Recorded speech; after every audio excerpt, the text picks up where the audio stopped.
Welcome back to another Minecraft update video. It is Snapshot 20 W12A, and in this one we've got lots of changes, a new mysterious block below me, a new building material behind me, lots to talk about. But first of all, we're actually going to talk about two really massive and significant changes to the game that are going to nerf some overpowered farms. So here in the changelog it says, when fishing, treasure loot can now only be obtained by fishing in open waters.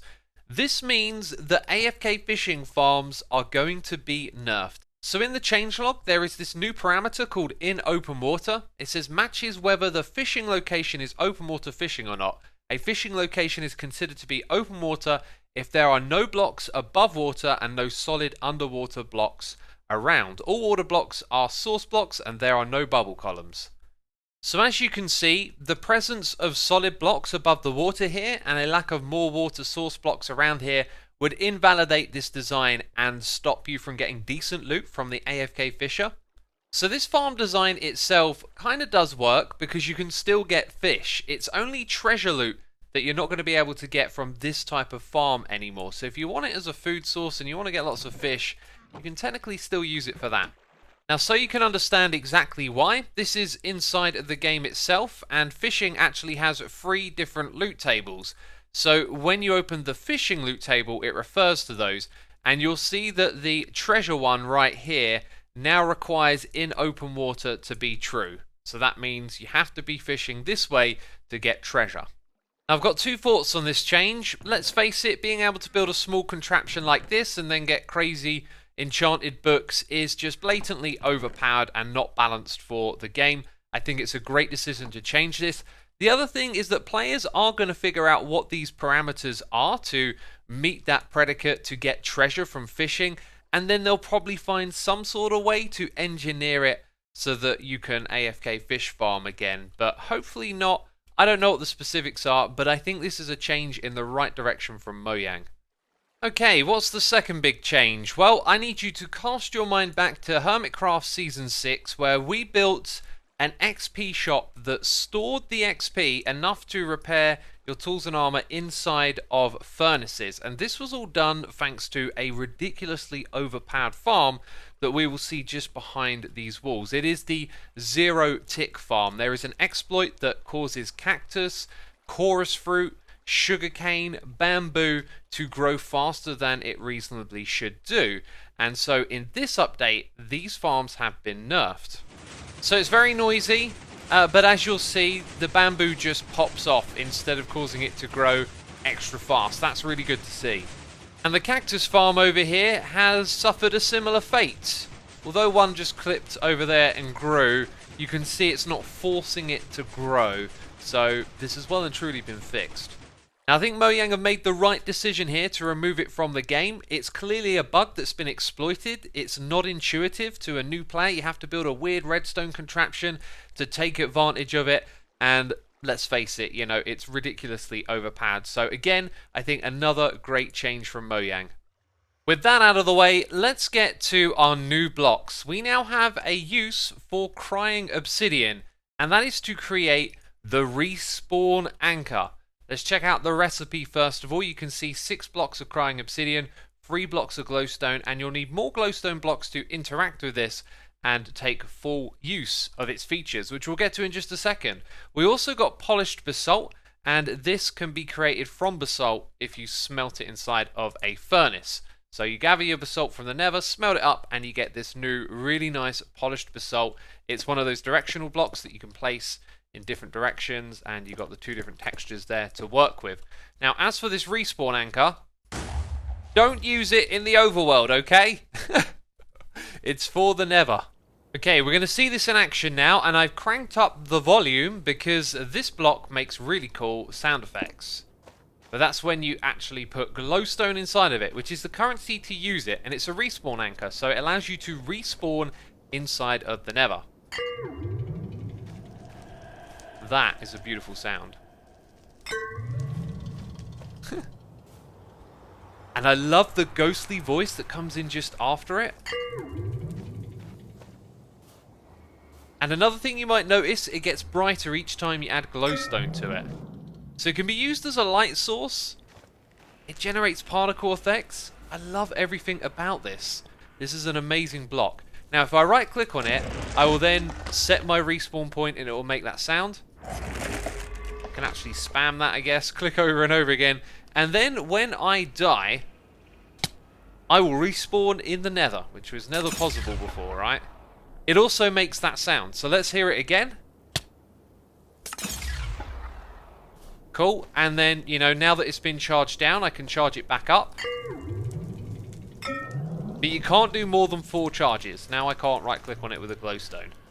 So I've killed myself a bunch of times, and we're going to do it one more now. And then we've run out. So this thing is then deactivated.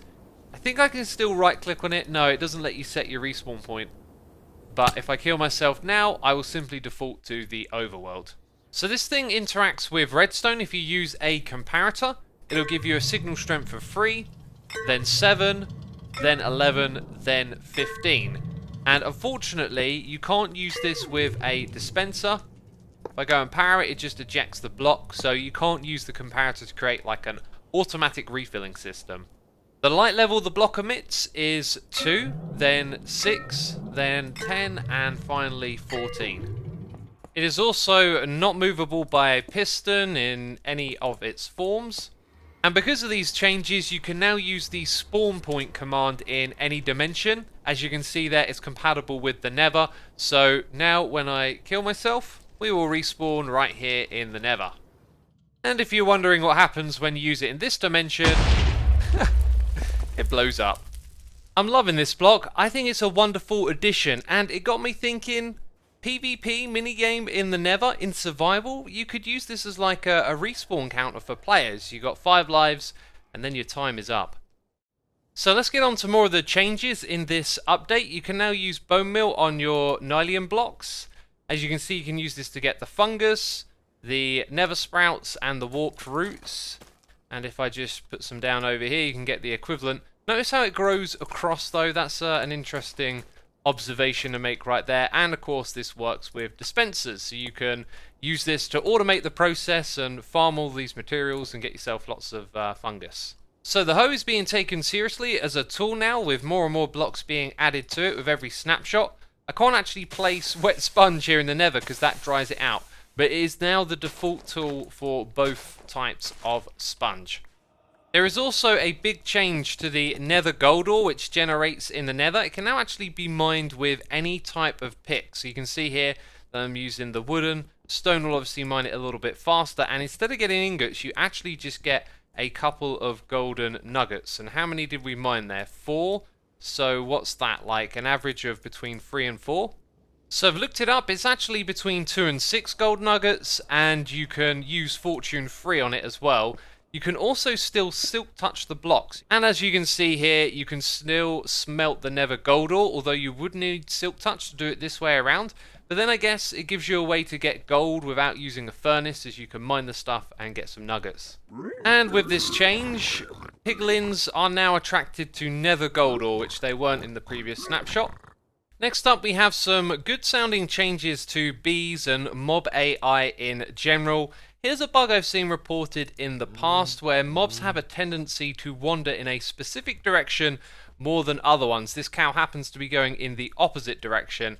Now that applies to most mobs, and it is north, and apparently for bees it is northwest. So if you've ever clustered a bunch of mobs in an area together and noticed they head over to one direction, hopefully you'll see less of that over time. Now it's also listed that the bee had a little animation for when it's gathering pollen. I'm not sure if that's the bee just spinning around on the flower, but I don't really notice anything different here despite this being reported. The big change now though that should help with performance of the game in your world is that bees aren't going to go further than around 22 blocks away from their beehive. So once this bee considers this bee nest a home, then it's not going to go further than roughly where the glass block is here before turning back to the bee's nest. Let's see if that actually happens though.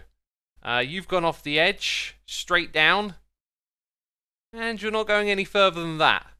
And now you're back up here. It's always hard to know exactly how these changes are going to affect game performance, but it's good to see that Mojang are aware that the bees can kind of have performance issues, and so hopefully these changes will fix a few of those. Oh, and there was also a small technical change to the bee. It wasn't working with the silent tag. So you can give any entity the silent tag and it will stop producing sounds. That wasn't working with the bees though, so they just kept buzzing, and that's been fixed in this snapshot. Next up, some changes to the soul speed enchantment that was added in the last snapshot. Now, erroneously, you could actually get these from dungeon chests. They would generate inside of them, which wasn't supposed to be the case. That's been taken care of. Also, when you use this in creative mode, it's no longer going to drain the durability, and when your durability went all the way down to 0, it didn't actually break the boots, and you could continue using the enchantment. So all of those things have been changed, and one of the things you might have seen going around in the Minecraft community was the ability to combine these with other enchantments and tricks, for example using Depth Strider, and probably things like Dolphin's Grace and Speed might affect as well, but this is supposed to have been nerfed now, and as you can see we're kind of travelling at a reasonable speed now, but this I still think is a really cool way to travel. There is also a tag inside of the game's data that allows you to apply this enchantment to any block, so you can actually attach it to grass block or other ones, and that will of course be very useful for mini games. And if you turn your subtitles on, you'll see it says soul escapes. So remember those particle effects? Those are souls escaping according to the subtitles. If you didn't know, parrots have the ability to imitate hostile mobs that are nearby, and according to the changelog this will happen less often, and there was also a bug that caused them to imitate those sounds when you're playing on peaceful, and that'll no longer happen. And then there's also this, new mood detection algorithm for cave sounds. I guess that means they've just found a new way to set off those sounds that you hear when you're out and about caving. Hoglins will now be included in the breeding advancement known as 2x2, where you have to breed all of the animals. And there was this annoying bug that had been in the game for some time where mycelium and grass wouldn't turn back to dirt underwater, which is something that they are supposed to do, and it's been stuck like that for a couple of updates. And I'm happy to report it's fixed in this one. And the last of the bugs I want to report on for today is that the game would forget if you had your recipe book open or closed after you die. So now when you die and you go back to a crafting bench, it will remember if you had the book open or closed. Now there were a lot of minor bug fixes in this update. If you want to see them all, there'll be a link to the changelog in the description box below. I covered what I thought were the most relevant ones, and that then brings us to the end of this video. If you've enjoyed it, be sure to leave a like. Thank you as always for your support, and if you're looking for something to watch, why not check out the latest episode of Hermitcraft, link on your screen and all of that good stuff. Anyway, thank you for watching, I'll see you soon. Bye bye.